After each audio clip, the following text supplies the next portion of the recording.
Good evening, ladies and gentlemen. It's quite an honor to be here, and our gratitude to Vikesh and Vidhi Utsav, Oakbridge Publishing, for putting together this lovely panel on Branding 101, building your brand for success. So before I begin, I wanted to do a quick question round with the audience and maybe request some of you to answer or venture a guess as to what do you think is a common branding strategy between Apple and the Royal Caribbean. Two very diverse brands, but anyone who would like to guess what is a common factor or a branding strategy between Apple and the Royal Caribbean. It's an interesting common thread, very easy, but if you'd like to guess something, any guess is okay. Anyone at the back? Yes, please. They depict themselves as status brand. That's true. There's a niche that they cater to. There's another factor which is that they associate or do not want to associate with negative publicity. So a quick takeaway recently came in an interview that if you want to know who's a villain in a movie, see if they have an Apple product or not. So, they don't like their villainous roles to have an Apple product. Similarly, for the Royal Caribbean, they don't like gang violence or any suicidal scenes to be shot on the cruise ship. So that's the impact that you carry when you're a brand, right? And today we are going to know more from the panel what Branding 101 is.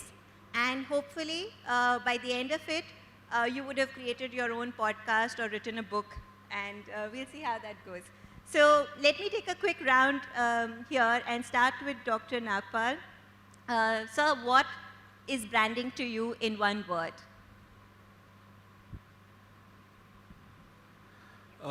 One word, I would say core.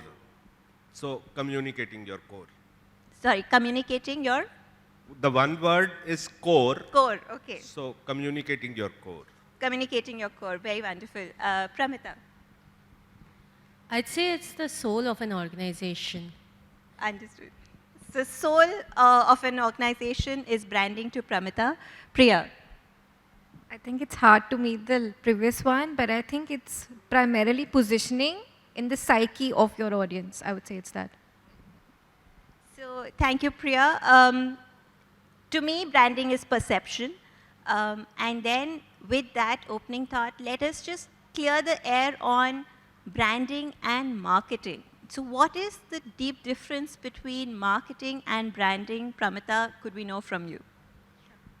So carrying forward on the soul of branding being the soul of the organization, I'd say marketing is the voice of the organization. And by that I mean that, again, taking that analogy forward itself, marketing is what you talk about yourself, whether you're looking at it as an individual or whether you're looking at as an entity and organization. And marketing is what other people talk about you when you're not in the room.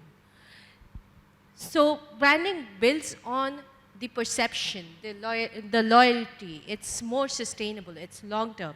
However, marketing is more short-term, driving specifics on the services, the products, what you have to offer. And it is about creating the noise so that that builds onto the branding. So branding and marketing are definitely tied together, but it's about whether are you looking at a 5-year term, a 5-year plan, a 10-year plan, or are you looking at a more immediate success?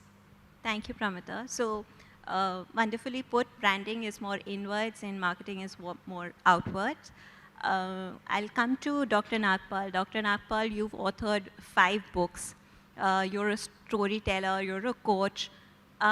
Could you tell us something about beginning your branding journey? And of course, we'd love to know from you separately how you went about writing your books and what are the key things that go into making of a book. But let's start with how does one get on this very wonderful journey of building a brand from, say, zero? I think here I would like to dispel one of the common myths. So a lot of us think, because now everybody is on social media, everybody is trying to build some sort of a brand. Now, we think that content creation is equal to branding, which is the biggest, misunderstanding or myth. Content creation is not branding. Unless you define your, brand values, you define your STP, which segment you want to target in the market, what positioning you want to give to your products and services, and finally, what is the unique value you are offering to the customers vis-a-vis your competition. I primarily work with board directors, so we also use this term BDVP, Board Director Value Proposition. So as a board director, what are you bringing to the board? Are you bringing ESG expertise? Are you bringing corporate governance expertise? Are you bringing audit expertise? So what are you bringing to the board? So, this is what I would say. Right, sir. So, Priya, you're also an author. So is Pramita. I'll come back to you on that. Priya, more about how you see branding through book writing for various industries. So I think, Dr. Amit and I were having a chat just before, and some of what you've asked is really connecting there. So it honestly doesn't matter what industry you're in. It's really irrespective whether you're in real estate, you're in the legal business, you're in publishing, or, say you're in marketing. What really matters at the end of the day is what is it that you really want to say, and who is it that who's wanting to listen, who cares, somebody who's never even thought that something could have been said like this, and it exists, and it's here for me, and they get it. So I think irrespective of whatever industry you're in, it really doesn't matter. I mean, lots of the conversations that we've just heard, I was here and I heard the session called Men Matters. It wouldn't affect, whichever industry you're coming from. If you have a voice and it matters and there is an audience, I think that's more important. Priya, would you think mindset is something that one requires? Even in the panel before, we were talking about cleaning up our environment, and everyone said that the one thing that you need is a mindset change. There's only so much the state can do for you. Everything begins with you thereafter. Now, interestingly, I'm picking from there and trying to pose this question to you. With branding being a mindset change, sometimes I've seen brands, say it's a footwear brand. I meet a general counsel and they'll all walk in the same footwear. I meet a general counsel of a automaker. They ensure that they're driving the same auto as what their organization is. So wearing your brand with pride requires some sort of a mindset in the way that you're so proud of it that you'd flaunt it, that you want to talk about it, you're confident in what you're advocating for. Now, I see a lot of people struggle with, it's like blowing your own trumpet. A lot of people struggle with, I don't want to write a book, who will read it? I don't have something unique to say. Everyone has said what there is to say. So how do you actually navigate those thoughts and then really establish a brand? Can you just specify a question again? I mean, I get the context, but yeah. So my idea is, how do you shake the feeling of, discomfort while building your brand, because you have to get comfortable with the uncomfortable. And what is your piece of advice to people wanting to brand themselves? Where do you begin? What is the mindset that you need when you're branding yourself? That's a brilliant question, and thank you so much. I think a lot of you guys are already doing it, and if you're struggling and if you're fearing that maybe it's a book, then why should I? Who will care? I think at the end of the day, as long as you're offering value to your specific audience, they will listen, they will come back. They will come back for advice. They may just, buy more products from you, if at all it is, if you're selling a product or service, as long as you're giving them value and your expectations and the audience's expectations are met. If If you're promising, for instance, that, I will give you a cab at any place, any time, and I do that, I meet that expectation, I'm giving them a value, of course, at a cost, whatever, of course, they will come back to you. But the minute you start to, take it for granted that, of course, now I don't have to give them value, it'll start to fail. So just remember that if there is a need and you're meeting that audience's need in a specific place, time, 100%. Right. So I take away from your comment that you have to know your audience and believe in your audience. On that, Dr. Nagpal, you have a few pointers on what you need to think about while you begin your journey. And I understand knowing your audience was one of the top points therein.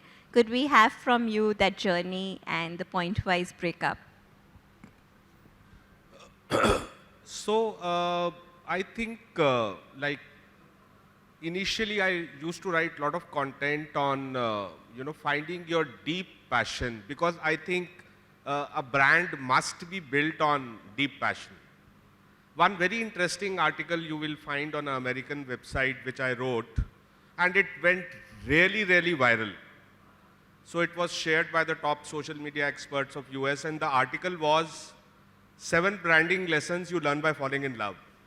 So what is common between love and branding? Both require, sustained passion and consistency, So that is the beginning of your branding journey. So you identify something which you are deeply passionate about, so that you don't feel you are doing the hard work, because it requires a lot of consistent content creation, engagement. In fact, I had created a formula to maybe, simplify the process or communicate the process. Social media mega success is equal to mindful content, so you keep the audience in mind, passionate engagement, and heartfelt collaboration. So you have to collaborate, really very well with certain partners, vendors, whatever. Right. Thank you, sir. And coming back to Pramita. Pramita, you're also an author. Could you walk us through that journey and tell us why it matters to brand oneself in a certain way? For instance, we know the value of branding, but can you explain in today's day and age why branding is important? So I'd first like to correct that I am not an author. I just have a very small piece in someone else's book. And I was telling someone the other day, earlier itself, it took me 2 weeks to just fill out that questionnaire. So having that passion to write a book is tremendous. And if that is what aligns with you, please go for it. But coming back to why is branding important in today's day and age, it's a highly competitive world. And if you know that you're doing something great, you are in the best position to make someone else understand that. And if you do not do that work, if you do not make that effort to get someone else to understand, you're going to lose out on the momentum, on the leverage that you have, on the headway that you've made by providing good services, good products. So please ensure that you do that in a consistent manner to build a sustainable brand, and you do so with passion. However, do keep in mind that knowing your audience is very key, and you have to be open and flexible enough to evolve, for your brand to evolve, for your communication to evolve, to reach your audience in the right manner. Because a lot of times I've seen where organizations and founders, they would look at their brand and be very set in the way of how they're looking at it. But unless you are able to communicate correctly and open communication to what the recipient is, your audience is ready to receive, you're not going to be able to create a brand in the way that you want it to.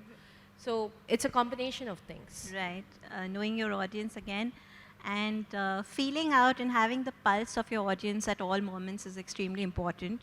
Dr. Nagpal, coming back to you, you're also an author of a book titled Sheroes Amongst Us. Now, that's a very unique way of putting together stories of people. You know, people are the brand. In rather, you know, their highs and lows in life, their stories, that's what, you know, the readers are looking at.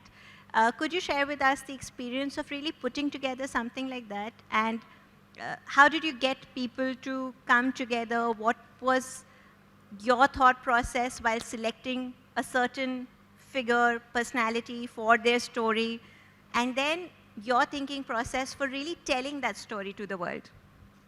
Right.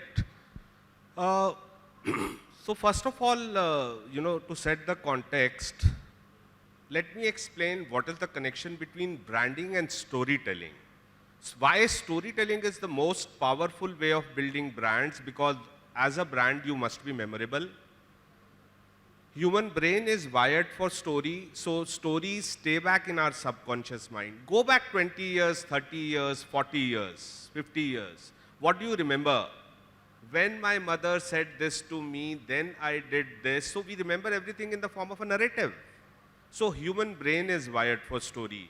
Stories are memorable, stories get into our subconscious mind. That is why stories are the most powerful way of building a brand. Now, coming to Sheroes, now there are two elements. In Western culture, actually, people are maybe more straightforward, blunt, individualistic, while our culture is more collectivist. So in our culture, storytelling is again a very powerful way of brand building. All products tell us stories in advertisements in any case. But even for human beings, stories are the most powerful way, because stories create a win-win situation. They inspire the audience. So audience also gains in the process. And you build a brand by sharing some memorable incidents, by weaving your achievements into the story, by maybe even sharing some trade secrets, tips, as part of your story. So Sheroes in that sense actually, serves both the purposes. It is an inspirational story. It is a compilation of inspirational stories of 32 women. And at the same time, it elevates their credibility, builds their brand by sharing their achievements as part of their stories. Right, Dr. Nagpal.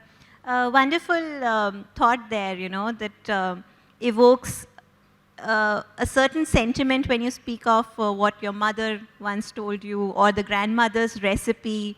Emotions come attached with stories there. And so they stay with us much longer.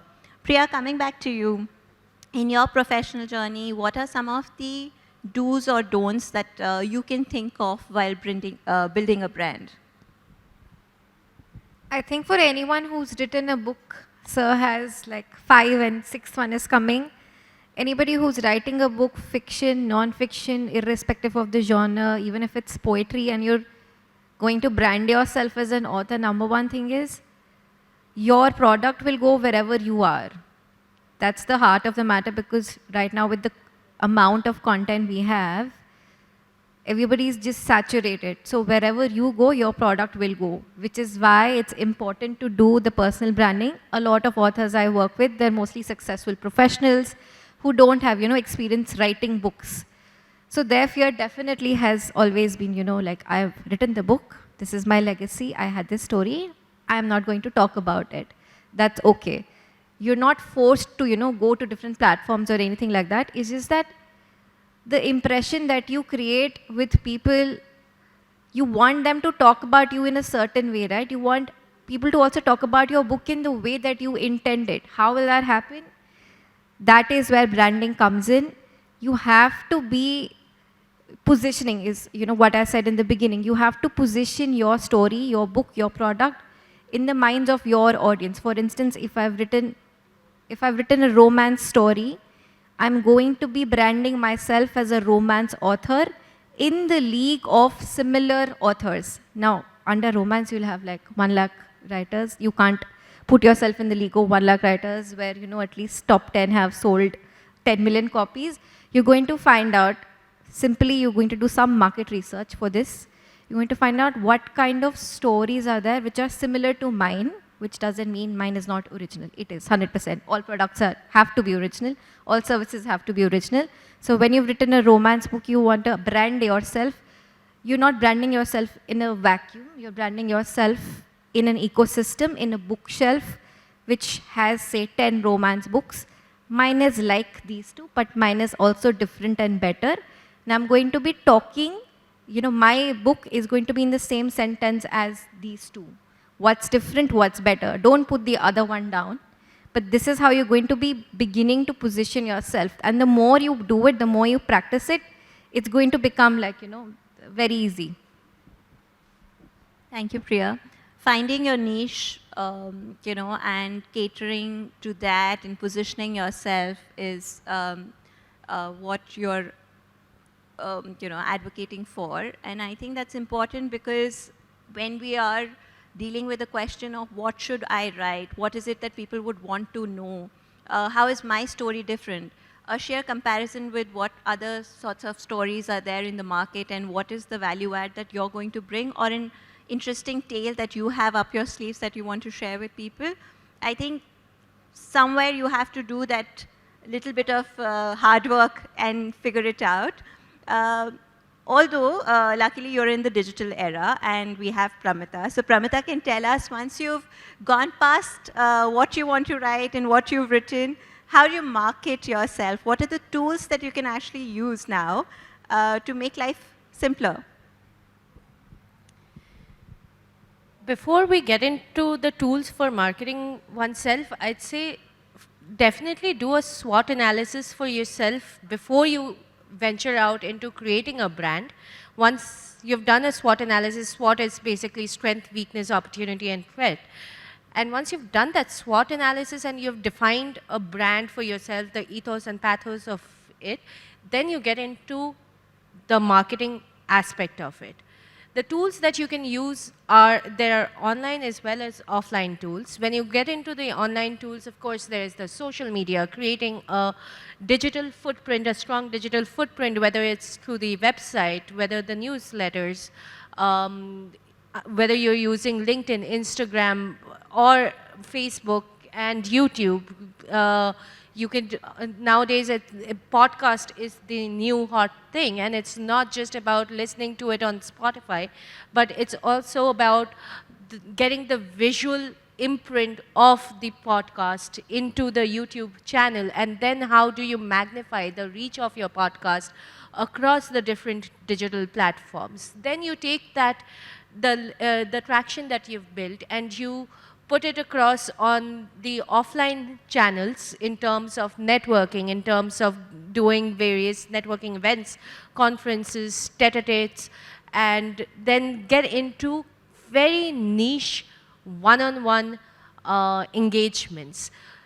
All of these combined will lead to a very effective marketing campaign for yourself. You can, of course, create several marketing campaigns, set shorter timelines and milestones attached to them. As they add up, first evaluate what is the traction that is getting built, and then reevaluate how do you need to redefine your campaigns and go about building on that, and eventually you would have built a brand for yourself that you envisioned when you started the journey.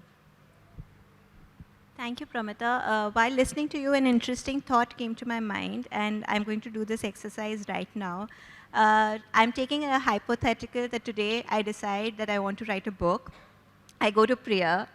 Now, after Priya, I will go to Pramita. Right, sorry. I'll go to Dr. Nagpal to understand that, what is it about my own story that I want, put out there. And then we come back to Pramita to say how she will do it in a professional setup. So Priya, here's a very new on the block author who wants to get started to write a book. How do they do that? All the people mostly I work with are in that situation. Like I said, they're working for decades. They've done their, they've worked in different industries. Fiction, non-fiction, both. Very few people are today, 9-to-5 writers. So, what's the question again? So extremely professional advice that, can I write my manuscript? Can I post it to you and you'll divide it into chapters? Like literally the building blocks of becoming an author. Where does that begin and how do you help people out? So I think I'll divide this question in two parts. One is for fiction writers. Can I just see a raise of hands? How many people would like to write fiction, if at all? Nice, 3. How many people would like to write non-fiction? Not a book, but non-fiction. Okay, great, awesome. Okay, so I think the one advice I can say for non-fiction is simple, just one sentence. You have to capture the promise of your book in one sentence. When you have a promise in one sentence for your non-fiction book or story or whatever, you will have a successful book. And I would say for second, I would say for fiction, you've got to know what is it that you really, really want to say. Like dig really deep and just make sure there's only one thing you're asking yourself. Did I put on the page what I wanted to? Don't bother about the 10,000 people, everybody has an opinion. If you know that you put on the page what you wanted to, what you really wanted to, it's a success. And for somebody who's not good with language, is there something that you can offer them once they come to you? Yeah, this also happens, like I was telling sir, that a lot of people have legacies they're leaving behind. Lots of people have done so much work. They have so many stories to share. Not necessarily everybody will be very, fluent with language, and that's totally fine. In those cases, I also help, do the brainstorming from idea to, from cradle to the grave stage. You come to me with an idea, that's all. I don't need a concept. I don't need a table of contents. And I can take you through that journey where you have a whole full-fledged book. Oh, wow, wonderful. So I can come to you with just one idea, which is a very clear objective of why I'm writing a book and what genre of book I want to write. And then you can handhold me through the process. Great. Coming to Dr. Nagpal, how do I arrive at that objective? Now, the big problem, the elephant in the room is, I have so many ideas. I don't know what my objective here is. So how do I distill my thoughts and come about that one final topic? What is that art of storytelling? And before that, what is that art of finding the one particular message that I want to write a book about?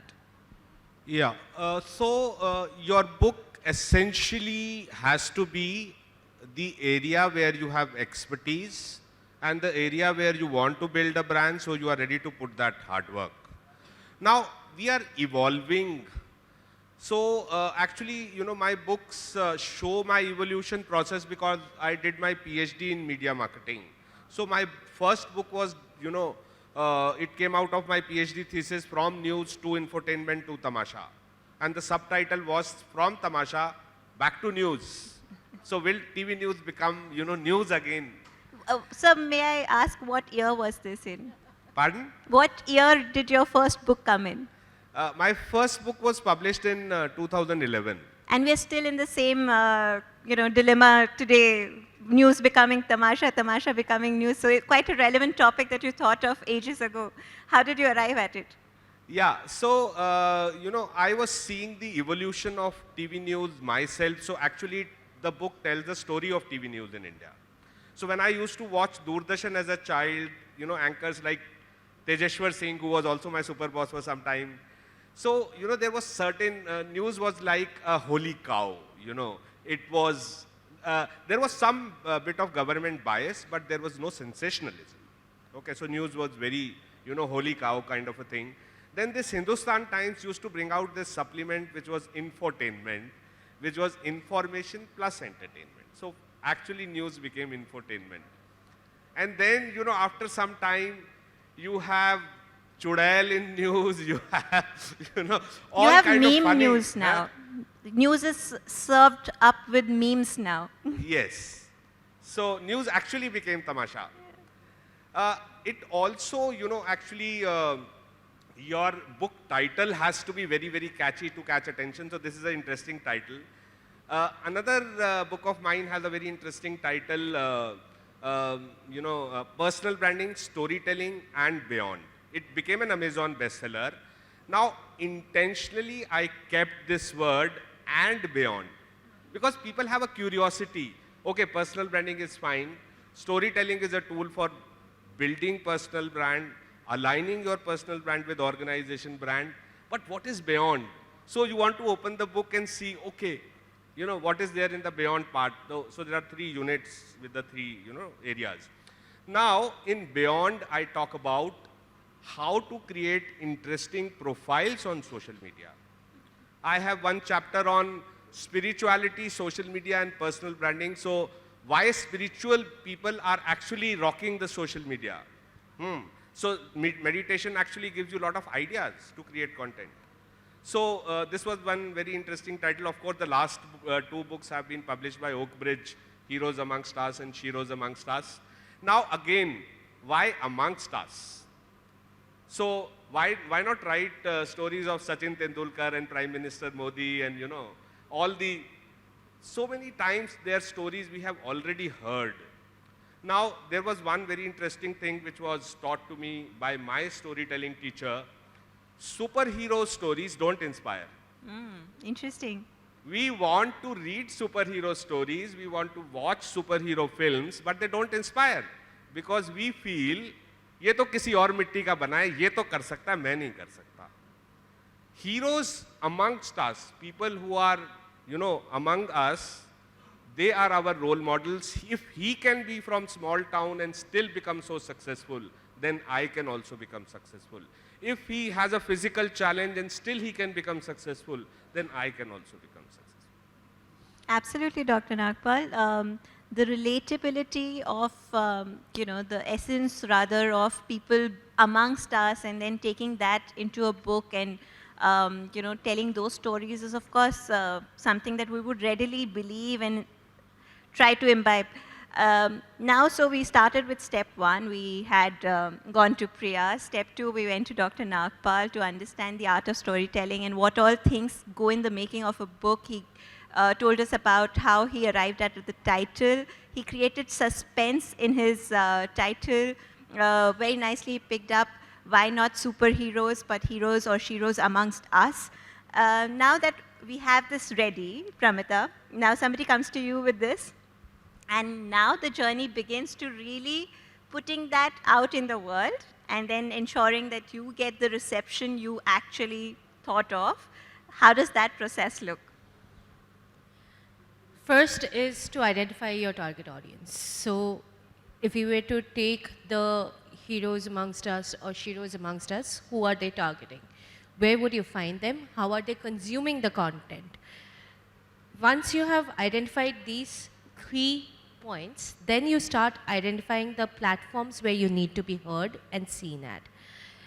And you also determine what kind of content do you push out. Do you just push out regular ads in the newspapers or a social media ad, or do you create reels?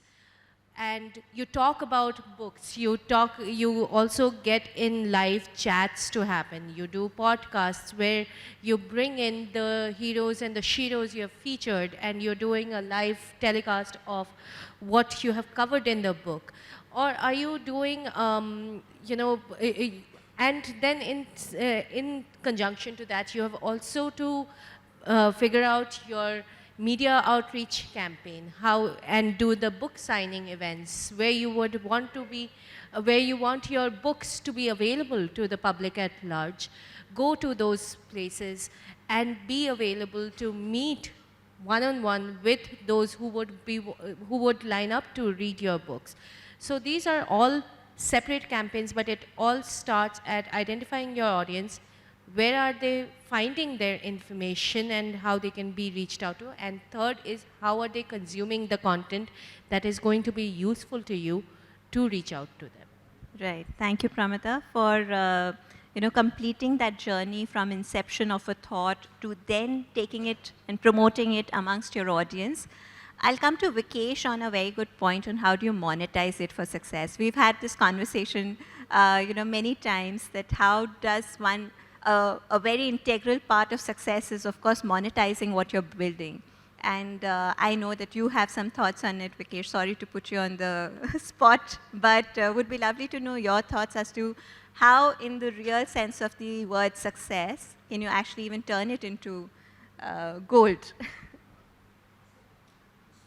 You'll have to explain the question to me once again. So we've, step one, we went to Priya. We identified the book we want to write. Step two, we went to Dr. Nagpal, and we've identified how you title a book, how you create suspense. Step three, we went to Pramita, and she's told us how we take that book to market. How do you create curiosity? How do you engage with the audience? And then you make it, your journey has come thus far. Now, how do you monetize this, as a publisher, I'm sure you have great thoughts on this. So you're asking me this question that as a publisher, how do I monetize this? Or how should the author? Okay, cool. Got it. Yeah, I mean, I have thoughts on both. So, okay, so a very important thing as an author is that one has to realize that marketing and branding through a book actually begins even before you start writing the book, right? So it's very important for an author to understand that which are the audience that I'm going to go after, and how am I going to ensure that the message or the value proposition that I'm going to create for them resonates with them. That's one. Second is that while you're writing the book, you have to be smart enough to also figure out ways to seed the market early, which basically means you have to think of people who are going to be brand ambassadors of that book later. And you have to figure out smart ways to get their insights in your book writing process. When you make them a part of your book writing journey, when the book gets published, they have not just a moral obligation, but also a desire from within to talk about your work because they've also been featured in that work, right? The third thing, that I think authors also need to do is find ways and means, of tapping the full potential of their network. So they need to be able to see that, who in my network has what kind of influence and control, and how can that be leveraged best, and what's the value that I can provide to my network in return, right? I think if planned well, you can actually write a bestseller even before it has been published. So a lot depends on how do you conceptualize the whole structure and people who are going to help you, and how do you bring them in the book early on. After writing a book, everybody goes to their friends and family and colleagues and says, please give me an endorsement. But I think you can amplify the impact far better if you start that journey while you're writing the book. Thank you, Vikesh. So then that becomes step zero. Before you go to a publisher, so you have 0, 1, 2, 3 steps to writing a full-fledged book. Hope you'll enjoy writing a book, and you know who are the people you can engage with when you're writing a book. I'll take a quick round of last key takeaways for Branding 101, starting with Dr. Nagpal. Key takeaway, your one last remark. So the key takeaway, maybe, I would put it, my LinkedIn newsletter is your story is your brand. So actually, whatever story you are telling about yourself, and in a way we are telling a story all the time. Maybe the clothes which we are wearing are telling our story. The way we are greeting people, talking to them is telling our story. So that story is our brand. Right. Pramita, your key takeaway. I'd say brand is an evolution, and be open to that change and the evolution of it. Where you started your journey 5 years back to what it is now, you would have realized yourself that it has been a journey in a huge amount. So be open to those feedback, be open to those suggestions, and keep monitoring what's being talked about, and create the brand without straying away from the ethos and pathos that you have identified yourself. Build your brand that can align with the market as well. Right. Thank you, Pramita. Priya, your thoughts? I think I want to take off from, what Amit was saying, about memories, about storytelling. Personal branding is a fairly new term, right? It doesn't have a very long history. So really think about personal branding. किसी ने package करके term दुकान में, they've sold this term now. All we're saying is there is something amongst all of us that connects us, right? And that's primitive. That's like archaic. वो हज़ारों हज़ारों सालों पुराना है. So we really want that one thing which we kind of know internally. It's something similar, but the way you say it, that of course has to be you. That has to be unique to you. So in that, I don't think it's very hard. Vikesh, your closing remarks. I think, all of you have very nicely summed it up.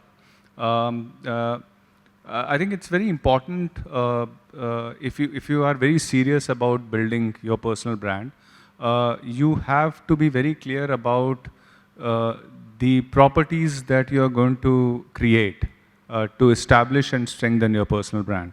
So there is social media, there's regular media where you can write, publish your work, be seen and heard at events and conferences, build a thought leadership position.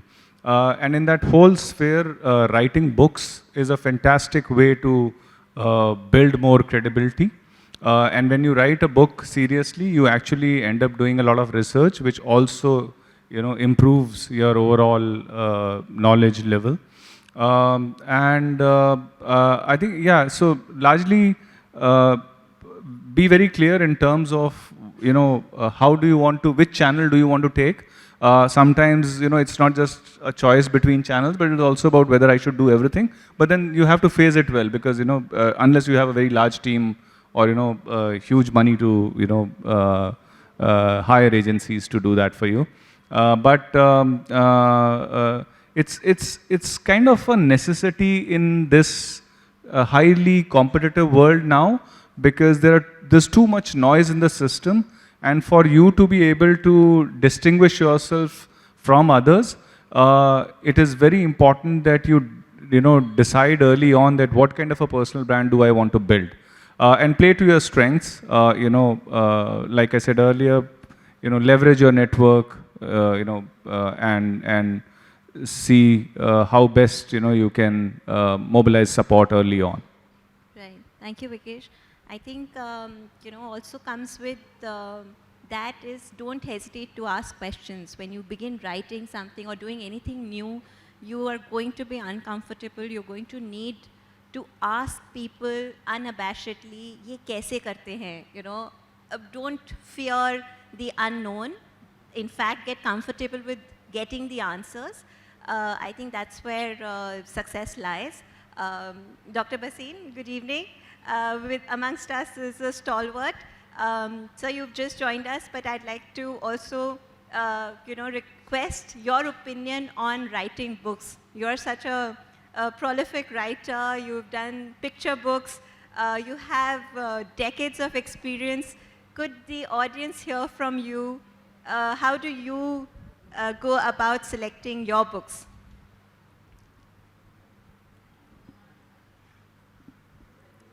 You see, this has to be inherent in someone. Writing or anything pertaining to art, you see, it has to come from within. You can't develop the art of writing. But what is most important for us lawyers, that अरे यार आगे से हटिए ना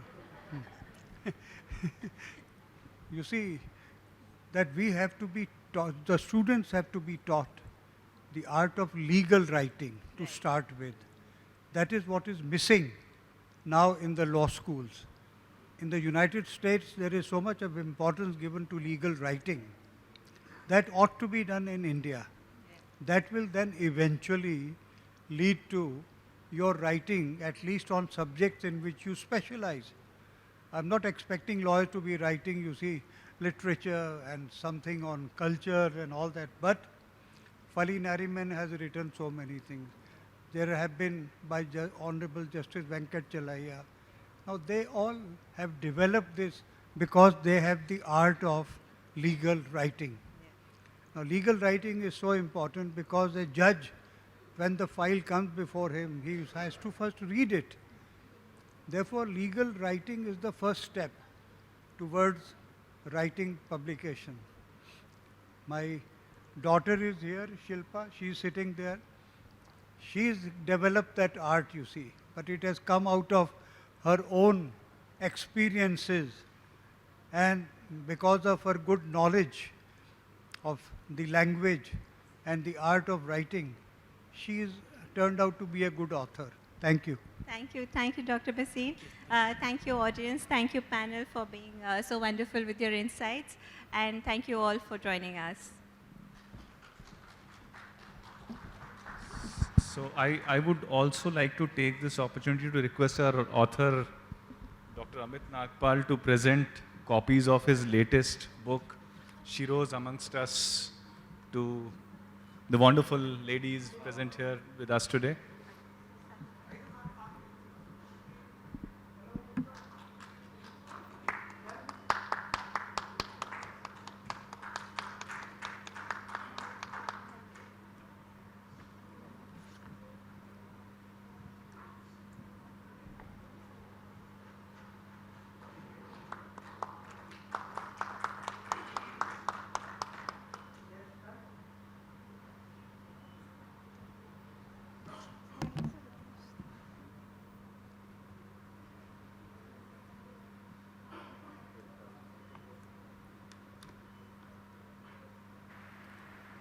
For those insightful tips.